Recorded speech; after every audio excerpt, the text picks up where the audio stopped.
हिंदू धर्म ग्रंथों के अनुसार भगवान राम विष्णु के 7वें अवतार थे, जिनका उद्देश्य पृथ्वी पर धर्म की स्थापना करना और मानव जाति के लिए आदर्श जीवन का पथ प्रदर्शित करना था। ये कहानी सरयू नदी के किनारे बसे कोसल राज्य से शुरू होती है, जिसकी राजधानी अयोध्या थी।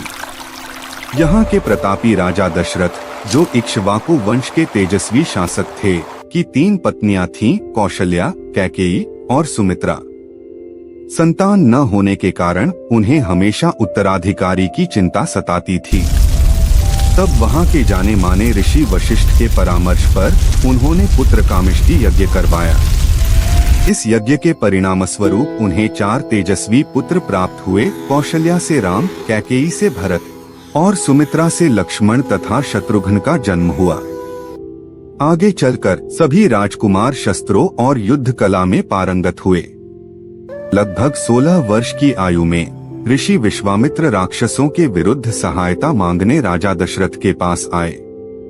उनके यज्ञ में विघ्न डालने वाले राक्षसों का नाश करने के लिए उन्होंने राम और लक्ष्मण को अपने साथ भेजने का आग्रह किया।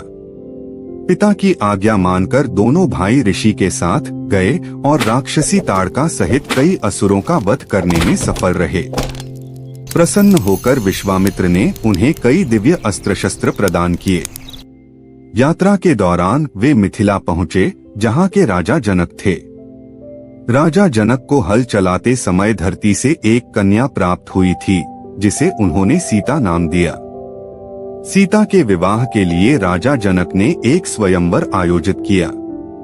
शर्त यह थी कि जो कोई भगवान शिव के धनुष को उठाकर उस पर प्रत्यंचा चढ़ा देगा, उसी के साथ सीता का विवाह होगा।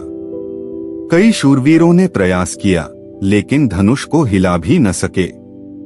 जब श्री राम की बारी आई, तो उन्होंने सहजता से धनुष उठा लिया और प्रत्यंचा चढ़ाते समय वह टूट गया। इस प्रकार श्री राम और सीता का विवाह संपन्न हुआ। साथ ही लक्ष्मण का विवाह सीता की बहन उर्मिला से और भरत तथा शत्रुघ्न का विवाह राजा जनक के छोटे भाई की पुत्रियों मांडवी और श्रुतकीर्ति से हुआ। जब भगवान श्री राम द्वारा शिवधनुष तोड़े जाने की घटना की सूचना जब भगवान परशुराम तक पहुंची, तो वे अत्यंत क्रोधित होकर मिथिला की सभा में आए। वहां पहुंचकर उन्होंने श्री राम को कठोर वचनों में संबोधित किया और उन्हें अपमानित करने लगे। यह देखकर लक्ष्मण जी से सहा नहीं गया और वे परशुराम से व्यंग्यपूर्वक कटु वचन कहने लगे। सभा में कुछ समय तक परशुराम और